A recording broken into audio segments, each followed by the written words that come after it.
I love being a pastor. You get to walk with people in the best of times and the worst of times.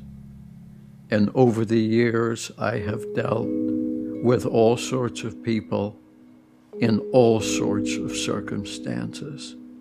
And my joy has been to give them a sense of hope.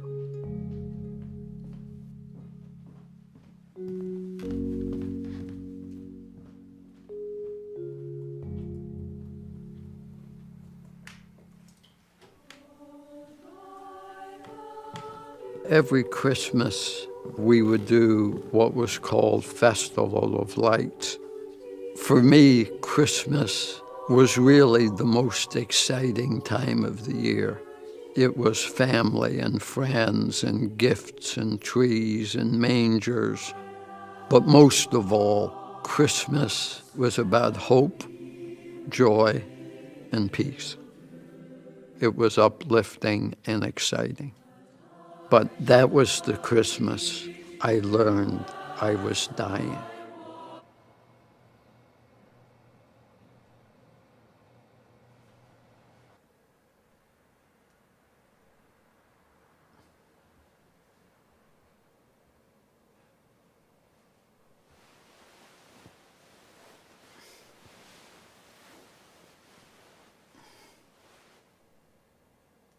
I thought, this will be my last Christmas. I didn't want to show up at the festival. I didn't want to see people, be around people, asking me how I was doing. I didn't want to go. I wanted to sit home alone.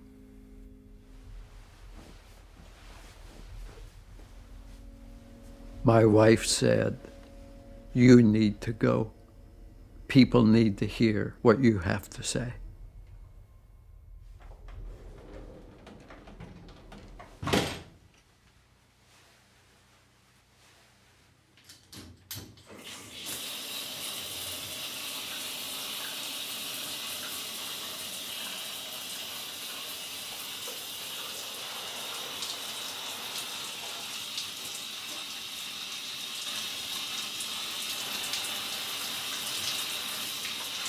ALS, or Lou Gehrig's disease, is a degenerative disease, which means it gets worse and worse.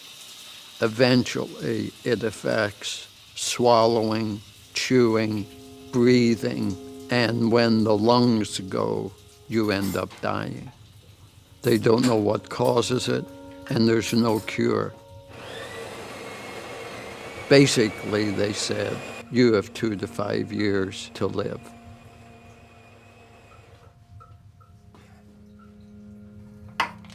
My wife has become the hands in my life when my hands don't work right.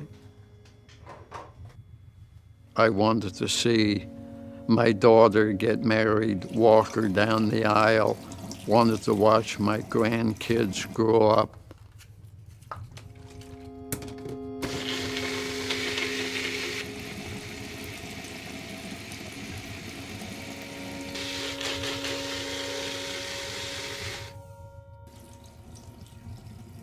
I've been around people with feeding tubes and ventilators, and whenever I see someone like that, I'm seeing a reflection of my own future. When you're told you're dying and the process of dying is awful, there's not much hope in that.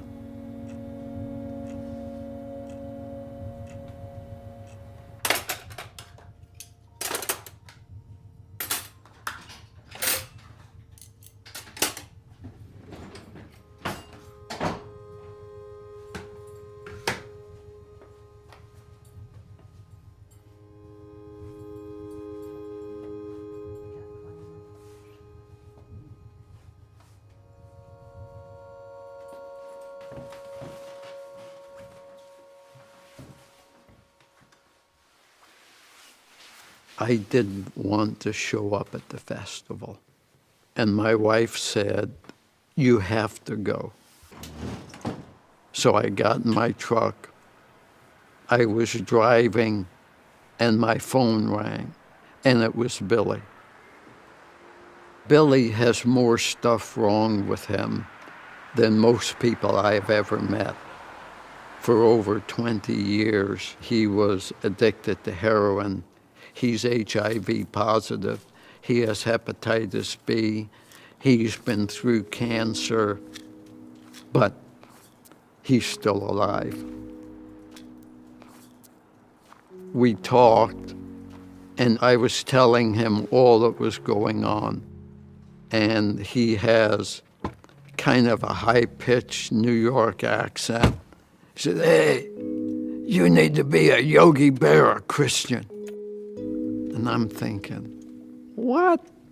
I had no clue what he was talking about. He's a tad off the wall, to say the least. So I asked him, "What do you mean?"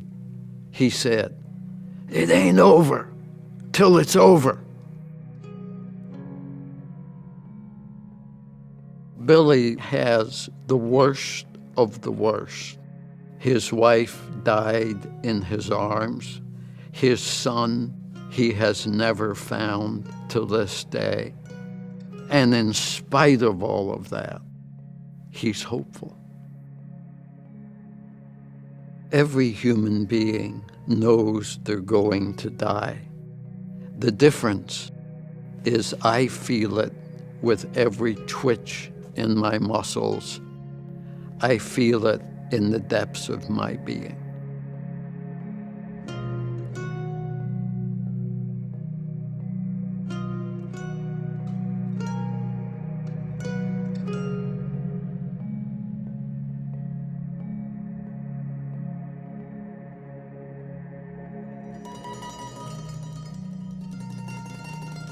And I realized that I was really dying because I had given up.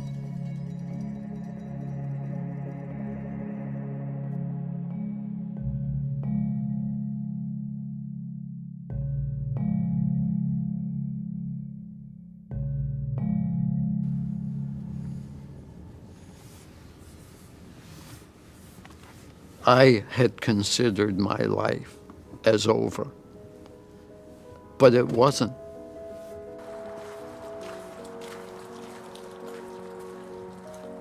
The doctors gave me 2 to 5 years. That was over 10 years ago. Doing well. Good to see you. Yeah, thanks for being here. If I'd given up and laid down to die, I would have missed walking my daughter down the aisle. I would have missed the birth of all 5 grandchildren.